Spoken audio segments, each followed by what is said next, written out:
तो भैया औरों को क्यों नहीं बुला रहा है कोई? तो तुम्हें कोई जिसे बुला नहीं रहा है फिर वो तो मिर्ची लग रही है। सुनो, उसने पूछा कि गौरी गोपाल में क्या होता। मैंने बताया माताओं की सेवा और सब कुछ। उन्होंने बोला कि आप पैसे क्यों नहीं लिए। उसे पता चला कि मैं वहाँ गया हूँ और पैसे मैंने नहीं लिए। तो उसने पूछा कि पैसे क्यों नहीं लिए, आपको पैसा लेना चाहिए। मैंने कहा आप सबके प्रेम के कारण आया हूँ, पैसे उद्देश्य नहीं है। तो उन्होंने कहा कि पैसा आप ज़रूर लिया करो, तब माताओं की सेवा होगी। तो मैं पैसा लेता तो वो खुद क्यों कहता कि पैसा लिया करो। मतलब पैसा नहीं लिया, हम तो देखो प्रेम के कारण गए और हमने मना किया था कि हम नहीं जाएंगे और हम नहीं गए। हम जहाँ के लिए मना किए थे ना वहाँ हम नहीं गए।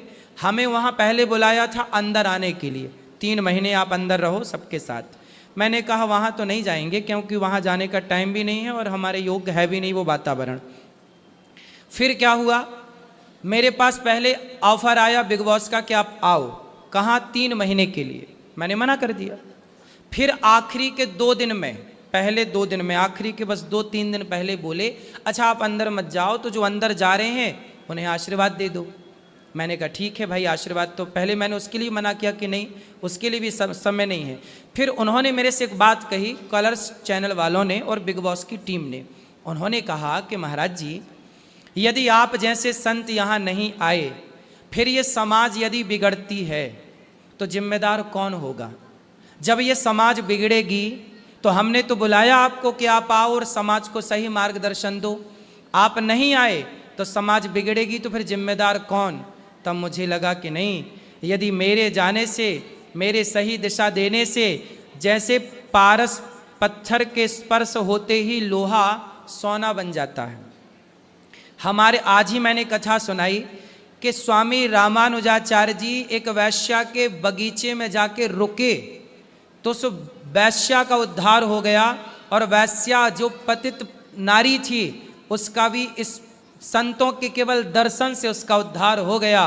तो मुझे लगा कि मैं वहाँ जाऊँगा, 1 घंटे 2 घंटे में सबको आशीर्वाद दूंगा, अच्छी बातें कहूँगा, तो शायद इनका भी हृदय परिवर्तन हो जाए और जीवन में एक भक्ति की धारा बहे। तो मैंने वहाँ मेरा जाना क्यों जरूरी बन गया? मैंने मना किया था ना। लोगों ने कहा आपने मना किया फिर क्यों चले गए? भाई मैंने जहाँ जाने के लिए मना किया था वहाँ तो मैं गया ही नहीं। मैंने अंदर जाने के लिए मना किया था, जहाँ 3 महीने का शो जहाँ अंदर घर पे जाते हैं ना, उसके लिए मना किया था। उन्होंने बोला अंदर मत जाओ, अतिथि के रूप में आओ। और मेरा काम क्या है? मेरा काम है कि सबको मार्ग दिखाना। और सबको मार्ग दिखाने के लिए यदि वो बुला रहे हैं, मैं बुलाने पर भी ना जाऊं, बार बार मना करूं, तो बताइए फिर वो भटकेंगे बच्चे रास्ता, तो फिर हम कैसे कहेंगे कि भाई तुम सही राह पर चलो? फिर तो वो ये कहेंगे ना कि हमने बुलाया तो था आपको कि हमें सही रास्ता दिखाओ, आप आए नहीं। तो कम से कम वो ये पलट कर जवाब ना दे सकें। लोगों ने मेरी निंदा की, लोगों ने मुझे भला बुरा कहा, मुझे बर्दाश्त है, क्योंकि मुझे पता है कि जो मैंने किया है उससे आने वाले वर्षों तक उसकी खुशबू समाज में रहेगी। कि आज बॉलीवुड जैसी गंदगी में कम से कम सोचिए कि इतने बड़े शो में उन्होंने मुझे क्यों बुलाया? पहले तो ये विचार करिए। मैं वहां बैठा रहा और वो व्यक्ति वहां जो दुनिया में इतना पॉपुलर है वो खड़ा रहा।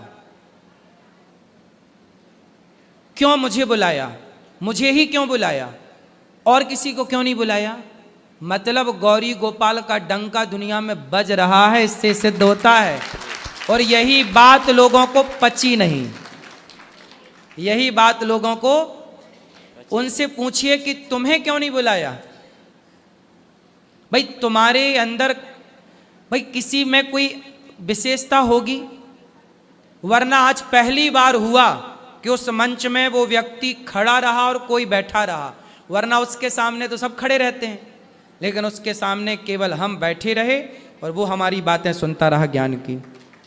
वो हाथ उठा के वो खुद राधे राधे बोल रहा। उतने बड़े मंच में मेरी राधा रानी का नाम करोड़ों कानों तक पहुंचा। क्या बुराई थी इसमें? क्या बुराई थी? ये बताओ। कलयुग केवल नाम आधारा, केवल एक नाम से अजामिल का उद्धार हुआ कि नहीं? केवल एक नाम से। उत्तर दो। केवल एक नाम से यदि अजामिल का उद्धार हुआ तो उसने तो 5-6 बार राधे राधे कई बार बोला। फिर तो नाम लेने से नाम ले तो भव सिंधु सुखाही। मैंने वहां जाकर के गलत क्या किया? किसे गाली दे दी? किसकी निंदा कर दी? कौन सा मैंने गलत व्यवहार कर दिया?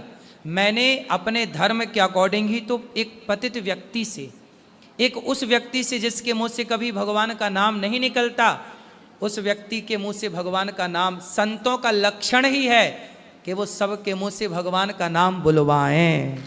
लेकिन गुरुजी उन्होंने तो नाम ले लिया, लेकिन हमारे हिंदू धर्म के वासियों को, इनको सबको बुरा लग रहा है। ये उल्टे वीडियो बनाए, जैसे भी बहन बताई थी कि आपके वीडियो बना कर दूसरे उसमें लगाते हैं, ऐसी वीडियो बनाते हैं कि देखने को भी मन नहीं करता कि कैसे उल्टे सीधे बना रहे हैं। तो गुरुजी ऐसा लोग देखिए परेशान इससे नहीं है कि मैं वहाँ गया, लोग इससे परेशान हैं कि आप गए और बाकी हमें बुलावा नहीं आया, हम तो गए नहीं। तो बात ये है भाई, ये बताओ कोई सुधरना चाह रहा है, लेकिन गुरुजी आप तो सागर दिल हैं, आप तो बर्दाश्त कर लेंगे, लेकिन जैसे हम छोटे मोटे दिल वाले नहीं बर्दाश्त, आपस में एक दूसरे को ऐसे टकराव लड़ाई झगड़ा होना शुरू हो जाएगा जी। कोई बात नहीं, मैं कहता हूं कि आप लोगों को भी ना थोड़ा धैर्य रखना चाहिए। देखो समुद्र मंथन हुआ ना, सबसे पहले क्या निकला? जहर निकला।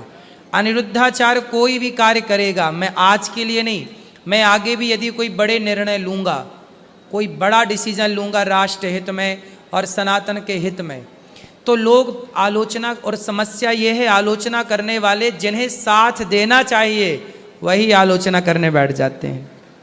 लेकिन गुरुजी जब हम संगठित ही नहीं होंगे तो फिर अब देखो ये बताओ कि मेरे द्वारा वहाँ जाके इतने बड़े मंच में भगवत गीता देना और राधे राधे उससे बुलवा देना, ये सनातन का प्रचार था या नहीं? जी ये तो प्रचार है जी। लेकिन अब देखो अपने मंच से गाय को राज्य माता का दर्जा मिला। एकनाथ शिंदे जी आए थे अपने मंच में आकर बोला कि अब आप कह रहे हैं तो मैं गाय हत्या बंद करता हूँ। विधिवत प्रस्ताव पारित किया और उन्होंने संविधान में लागू कर दिया कि महाराष्ट्र में अब गौ हत्या नहीं होगी। जब गौ हत्या बंद हुई गौरी गोपाल के मंच से, तो किसी ने एक बार धन्यवाद नहीं दिया उन लोगों ने जिन्होंने आलोचनाएं की, गालियां दी। हाँ, इसका कोई धन्यवाद नहीं दिया। धन्यवाद। अच्छाई कोई देखना ही नहीं चाहता। ये दुनिया केवल बुरा बनाने के लिए बैठी है कि आप बुरे नहीं है तो भी हम बनाएंगे बुरा, जबरदस्ती का बुरा बनाते हैं गुरुजी। जी कोई बात नहीं, उन लोगों से कोई दिक्कत नहीं है। बस आप लोग सही को जाने, आप सही समझें, आप सही समझ गए, हमें और किसी को समझाने की जरूरत नहीं। वो तो समझ गए, लेकिन गुरुजी ऐसा वीडियो डालते हैं, ऐसा करते हैं कि देखने को वो नहीं होता, ये होता है कि कहीं सामने मिल जाए तो इनको। अच्छा ये बताओ आप समझ लो कि अच्छा ये बताओ, आम की तरफ पत्थर फेंके जाते हैं जी, बबूल की तरफ क्यों नहीं फेंके जाते? क्योंकि उसमें कांटे होते हैं, आम में हाँ, फल होते हैं। यदि अनिरुद्धाचार्य की बुराई यदि हो रही है तो कोई बात होगी, इसलिए तो बुराई हो रही है। कोई बात है ही नहीं तो बुराई कोई। आज आप देखो अरे गहरे नत्थु खैरे की बुराई कोई कहाँ करता है? बताओ। आज यदि हमारी बुराई कोई कर रहा है तो उससे पूछो कि भाई उनकी ही बुराई क्यों कर रहे हो? और कोई बात होगी, आप कोई विशेषता देखते हैं किसी में? आज पूरे देश में सबसे ज्यादा बुराई होती है नरेंद्र मोदी जी की और उसके बाद अनिरुद्धाचार्य की। गुरुजी इसमें एक और वीडियो डाल रखा है, आपके पिताजी का दिखा रहे हैं, उसी में जो वीडियो यूट्यूब में दिखा रहे हैं, वो ये कह रहे हैं कि अपने पिताजी का तो मतलब सम्मान कर नहीं पा रहे हैं, माताओं का सम्मान कर रहे हैं, ये दिखावा कर रहे हैं। बोले उनके पिताजी तो उसमें दिखाया है कि मोदी जी, योगी जी और मथुरा के जिलाधिकारी से वो AI के द्वारा एडिट वीडियो करके कुछ भी कर देते हैं। तो ये सब लेकर के इतना बदनाम वीडियो बना रखे हैं कि बहुत हंसी। यही कल शाम को हमने देखा वीडियो और शाम को ही बना लिया, आज यहाँ पहुँचे, दिल्ली से आ गए यहाँ। अब लोगों को जो करना है आप करने दीजिए, बस आप लोग कथा से जुड़े रहिए, गौरी गोपाल भगवान से जुड़े रहिए, बस। ठीक है गुरु, राधे राधे। गुरुजी राधे राधे। जी जी, हम उत्तराखंड चंपावत जिले से आए हैं। हाँ, आपकी सेवा को देख के हम तो बहुत खुश है गुरुजी। बहुत मन कर रहा था, 2020 से जुड़े थे आपसे। बच्चों की वजह से पूरी फैमिली आई है हमारी। ये सासू माँ है, बच्चे हैं, पति हैं। जी। और आपकी सेवा परसों भी आए, मिल नहीं पाए, कल भी आए थे, मिल नहीं पाए, प्रश्नोत्तरी नहीं हुई, फिर वापस चले गए थे। और हम बहुत खुश हैं, ये सेवाएं बहुत खुश हैं, हम आपके साथ हैं गुरुजी। बिल्कुल। आप उत्तराखंड से बहुत लोग जुड़े हैं महाराज जी, वो आ नहीं पा रहे हैं, उनकी किसी की कोई समस्या है, किसी की कोई समस्या है, तो आपके साथ एक रिक्वेस्ट है, एक फोटो जरूर लेंगे, वो लोग समझेंगे नहीं कि वहाँ गए हैं करके। अच्छा। हाँ। तो आपकी फोटो तो आ गई यूट्यूब पे। वैसे अपनी मोबाइल में खींच लेंगे सब, पूरी फैमिली। अभी अंदर बैठेंगे, सबसे मिलेंगे, सब लोग अब फोटो फिर हम लेंगे। जा रहे हैं बाद में। अच्छा, तो यहाँ से ले लो। हाँ, अभी खींच लेंगे, प्रश्नोत्तरी के बाद जाएंगे फिर। ठीक, ये मेरा बेटा बात करना चाहे। कराओ। राधे राधे महाराज जी। जी जी जी। महाराज जी, आप इतना सब मैनेज कैसे कर लेते हैं? क्या? पूरा सुबह से शाम तक आपकी इतनी बिजी दिनचर्या है, फिर भी शाम को प्रश्नोत्तरी है और अभी भी आपके चेहरे में कोई थकान महसूस नहीं हो रही है। मैं नहीं करता, भगवान स्वयं करते कराते हैं, इसलिए हम प्रसन्न रहते हैं। हमें लगता है कि सब कुछ भगवान ही कर रहे हैं। हम तो मंडे को आए थे, 3 दिन हो गए हैं आज मंदिरों के दर्शन करते हुए, तो 3 दिन में थकान से इतना बुरा हाल है थोड़ी देर भी नींद नहीं मिल रही है। तो आपको देख के लग रहा है कि इतना सब करके भी आप बिल्कुल फ्रेश लग रहे हैं अभी भी। खुश रहिए, ये सब सेवा है, सेवा की ही शक्ति है। ठीक है महाराज जी, धन्यवाद। खुश रहिए। राधे राधे गुरुजी। जी जी। आपके चरणों में कोटि कोटि प्रणाम। खुश रहिए। 2 लाइनें भजन की बोलूंगी आपके चरणों में। हाँ।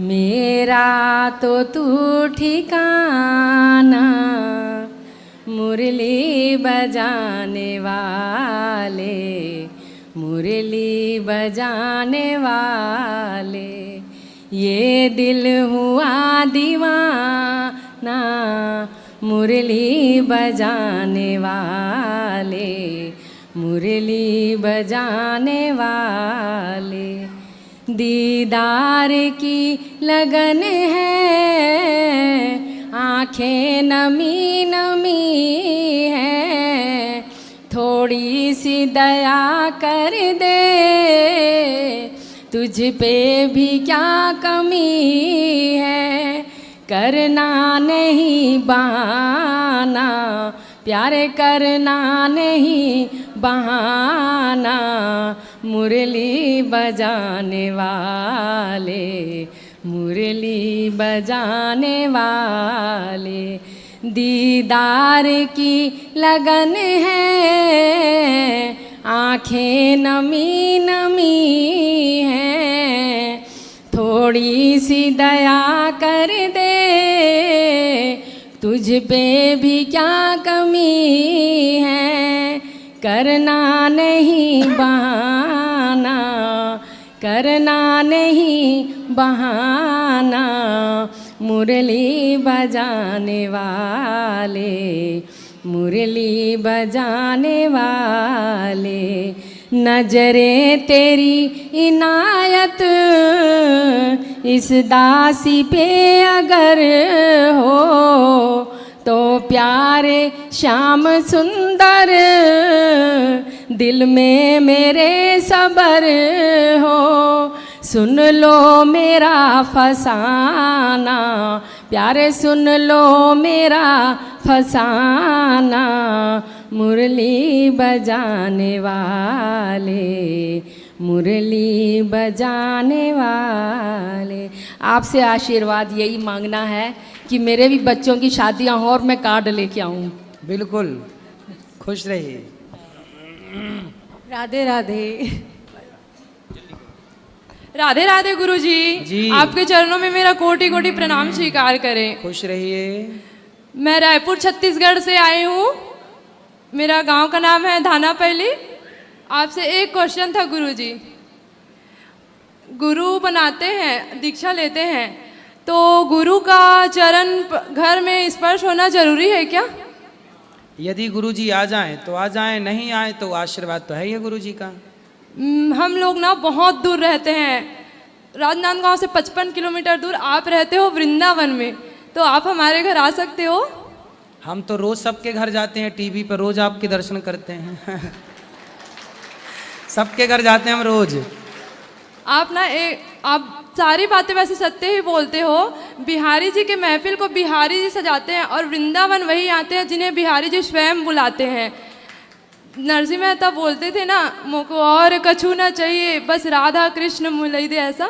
तो मैंने भी बोला महादेव से, हे महादेव, मेरी एक प्रार्थना है आपसे, मेरे को एक बार वृंदावन धाम, मेरे गुरुजी और मेरे बाके बिहारी लाल का दर्शन करा दीजिए करके। तो वास्तव में उन्होंने मेरी प्रार्थना 6 महीने के अंदर पूरी कर दी। वाह, भगवान सुनते हैं सबकी।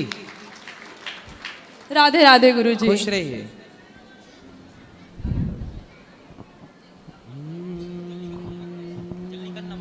झारखंड के धरती से प्रणाम बाबा। खुश रहिए। झारखंड से आए हैं बाबा हम। बाबा मेरा एक सवाल है जी। जैसे हम इस उम्र में आते हैं ना कहीं कहीं धर्मस्थल पे, तो मेरा जो सहपाठी लोग है गांव का जो है हमारा एज का, उसे बोलता है कि इस उम्र में तीर्थ करने का क्या जरूरत है, अभी बहुत बचा हुआ है उम्र। तो फिर अकेले आए हैं बाबा, मन नहीं लगता है फिर अकेले आने में रास्ता में। ठीक है, आप आए हैं, बहुत अच्छी बात है, आते रहिएगा, लोगों को कहने दीजिए, ठीक है। अभी हम लोग के गांव में होता है छठ पूजा झारखंड में, इस माह में बहुत फेमस है हमारे गांव का छठ पूजा, राजधनवाद का। जानते हैं। और अभी जो बोल रहे थे वो बिग बॉस वाला बात, वो आप कोई हेट नहीं कर रहा है बाबा, हम लोग इस देश का युवा आपके साथ खड़े हैं हमेशा के लिए। वाह, बहुत सुंदर। खुश रहिए, खुश रहिए। हेलो महाराज श्री, कोटि कोटि प्रणाम आपके चरणों में। जी मैया, राधे राधे। हाँ, हम तो 8 महीने में हमारी तो पूरी हो गई आस्था, क्योंकि इतनी दूर से आना और गुजरात से इधर आना, और इस टाइम तो हमें इतनी तकलीफ हुई है ना इधर आने में, बस गौरी गोपाल इसका नाम लिया और हम पहुंच गए इधर जी आपके चरणों में। बस यही बोलना था। खुश रहिए, खुश रहिए, खुश रहिए। जय श्रीमन्नारायण गुरुदेव भगवान। जय श्रीमन्नारायण। गुरुदेव भगवान के चरणों में दास का कोटि कोटि प्रणाम। जी गुरुदेव जी, माला जो बनाने के लिए ले गए यहाँ पे, वो खंडित हो गया है, एक दाना उसमें नहीं है जी। तो नया लेना पड़ेगा कि दूसरा ले सकते हैं आप, उस दाने को भी चेंज कर सकते हैं, केवल एक दाना को भी, या पूरा ले लें दूसरा। जी राधे राधे गुरु। खुश रहिए। गुरु जी के चरणों में कोट कोट प्रणाम। जी गुरु जी, जैसे मैं आपका मतलब यूट्यूब चैनल पे 2 साल से देख रहा हूँ। पहले गुरु जी जैसे मैं पूजा पाठ में ज़्यादा बिलीव नहीं करता था, लेकिन शादी हुई जब से मेरी वाइफ आई, वो पूरा धार्मिक टाइप की है, पूरा पूजा पाठ करती है, हर चीज़ मतलब। तो साथ में मैं भी अभी कंटिन्यू कर दिया हूँ, डेली जल देता हूँ सूर्य भगवान को, शंकर जी को, और हर चीज़। जैसे गांव में मैं गुरु दीक्षा लिया हूँ एक पंडित जी के थ्रू, तो वहाँ शिव मंत्र मुझे मिला है, शिव मंत्र मैं जाप भी करता हूँ।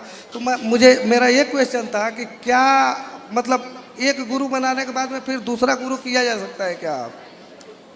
जब गुरु मंत्र ले चुके हैं तो फिर क्या ज़रूरत है? कोई दूसरी चीज़ ये गुरु जी की भगवान की कृपा से एक बालक और एक बच्ची है हमारे, लेकिन जो बालक पैदा हुए हैं तो उनको जैसे पंडित जी लोग देखे तो बोले 27 नक्षत्र में पैदा हुआ है। तो हम लोगों ने पूजा पाठ भी कराया, हर साल जैसे शिव जी का हम ये करवाते हैं, सावन में अभिषेक वगैरह भी करवाते हैं। लेकिन वो 27 नक्षत्र के बाद से थोड़ा जैसे बिजनेस में काम करते हैं हम लोग, तो मतलब बिजनेस अच्छा चलता है, पैसा भी अच्छा आता है, लेकिन ऊपर लोन वगैरह चढ़ते जाते हैं, कोई मतलब गलत काम भी नहीं करते हैं, कुछ भी। तो वो मतलब वो ये ऐसा कुछ होता है क्या, 27 वगैरह से कुछ प्रॉब्लम? आप कथा सुनो भगवान की, सब अच्छा होगा। चलो इनको दो, बेटी को। राधे राधे गुरुजी। जी आपसे मेरा ये प्रश्न है कि वो भोलेनाथ भांग नहीं पीते, तो ये लोग कहते क्यों है कि भोलेनाथ भांग पीते हैं? देखो, भोलेनाथ ना तो गांजा पीते हैं, ना तो भोलेनाथ भांग पीते हैं। भोलेनाथ तो हलाहल विष पीते हैं, जहर। तो ये लोग कहते क्यों है कि भांग पीते हैं? ऐसा हुआ कि जैसे एक शराबी आया और शराबी बोला, महाराज जी आज से मैं शराब नहीं पीऊँगा, मैंने ये शराब आपको समर्पित कर दी, चढ़ा दी। कोई आया बोले मैं सिगरेट नहीं पीऊँगा, मैं सिगरेट छोड़ रहा हूँ, तो मैं भागवत जी को सिगरेट चढ़ा रहा हूँ। मैं आज से बीड़ी नहीं पीऊँगा, तम्बाकू नहीं खाऊँगा, गुटखा नहीं खाऊँगा, मैं भागवत जी को गुटखा चढ़ा रहा हूँ। तो भाई वो भागवत जी के पास गुटखा रख के जाए, मतलब चढ़ाने का अर्थ है कि उसने अपनी छोड़ दी। इसका मतलब ये नहीं है कि भागवत जी में गुटखा चढ़ता है या शराब चढ़ती है या बीड़ी चढ़ती है। इसका मतलब ये हुआ कि उसने अपनी छोड़ दी, चढ़ा दी। तो किसी ने भगवान शिव को कहा कि जी मैं बहुत भांग पीता हूँ, ये भोलेनाथ आज से नहीं पीऊंगा, ये भांग मैं आपको चढ़ाता हूँ। किसी ने कहा कि मैं गांजा बहुत पीता हूँ, हे शंकर जी अब मैं गांजा नहीं पीऊंगा, गांजा मैं आपको चढ़ाता हूँ। तो लोगों ने उसे ये समझ लिया कि अरे शंकर जी को तो गांजा भांग चढ़ता है। तो शिवरात्रि पे भांग क्यों प्रसाद में बांटते हैं? वो एक मनमुखी परंपरा है, वो बांटते हैं लोग, भांग पीते हैं लोग, भंगेड़ी लोग पीते हैं और बांटते हैं। भाई ये बताओ, शराबी तो शराब ही बांटेगा, गंजेड़ी तो गांजा ही बांटेगा, तो भंगेड़ी भांग बांटता है। राधे राधे गुरुजी जी, आपके चरणों में कोटि कोटि प्रणाम। जी जी गुरुजी यहाँ आके तो मुझे बहुत अच्छा लगा, बहुत अच्छा लगा। मैं आई तो थी 1 साल पहले, लेकिन आपके आश्रम में भी आई थी। इतना भीड़ देख के मेरा वो घबरा गया था ना कि उसी टाइम हम गाड़ी पकड़ लिए थे। लेकिन इस बार तो यही ननद भौजाई के कारण से मैं आई हूँ। अच्छा, आती रहिए। हाँ, कल ही हम आए थे, कल कथा भी सुने थे, बहुत अच्छा लगा, अभी भी बहुत अच्छा लग रहा है। आज के कृपा ऐसा था कि आज बात भी हो गया। राधे राधे। खुश रहिए, खुश रहिए। राधे राधे महाराज जी। जी आपके चरणों में कोटि कोटि प्रणाम। जी महाराज जी, मैं कुशीनगर जिले के कुड़वा और दिलीप नगर गांव से आई हूँ। आपके दर्शन से मैं कृतार्थ हो गई। महाराज जी, वैसे तो मेरा कोई प्रश्न नहीं है, क्योंकि मैं आपके प्रश्नोत्तरी और कथाओं से जुड़ी रहती हूँ। पर मेरी दीदी का एक सवाल है, उनका बिहारी जी का बुलावा नहीं आया तो वो नहीं आ पाई। तो उनका प्रश्न ये है कि वो तुलसी पूजन डेली प्रतिदिन करती हैं, तो क्या देवउठनी एकादशी में तुलसी जी का विवाह करना अनिवार्य है? हाँ। और महाराज जी, वो उनका नाम अंजू सिंह है, वो लाइव देख रही हैं आपको। अच्छा। एक बार उन्हें राधे राधे बोल दीजिए अंजू सिंह जी को। राधे राधे उनको। महाराज जी, मैं आज गोपाल जी ली हूँ, उनका नामकरण करना है। ठीक है, राधे राधे। राधे राधे दीजिए, अरे बोलते हैं। राधे राधे महाराज जी। जी महाराज जी, श्री आपके श्री चरणों में सादर प्रणाम है।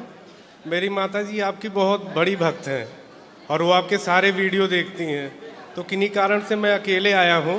आशीर्वाद दीजिए कि अगली बार उनको लेके आऊँ आपके श्री चरणों में। जी जी जी, राधे राधे। जरूर जरूर। गुरु जी राधे राधे, आपको साष्टांग प्रणाम। गुरु जी, मैं आपसे 2 साल से जुड़ा हूँ। गुरु जी, मैं पहले ही दिन आया था, आपके चरण छुए मैं धन्य हो गया। और जब जब आता हूँ, 2-3 बार आ चुका हूँ, आपके चरण छुए, आपकी आरती वगैरह, कीर्तन, ये सब सुनता हूँ और मेरा मन इतना सुंदर लगता है अंदर से बहुत। और बड़ी आपकी कृपा बरस रही है कि मैं एकदम खुश रहता हूँ। और मेरा कोई प्रश्न नहीं महाराज जी, आपका बहुत बहुत शुक्रिया, धन्यवाद। राधे राधे। सुखी महाराज जी राधे राधे। जरूर जरूर, बोलो बेटा। महाराज जी राधे राधे। हाँ बोलो बेटा।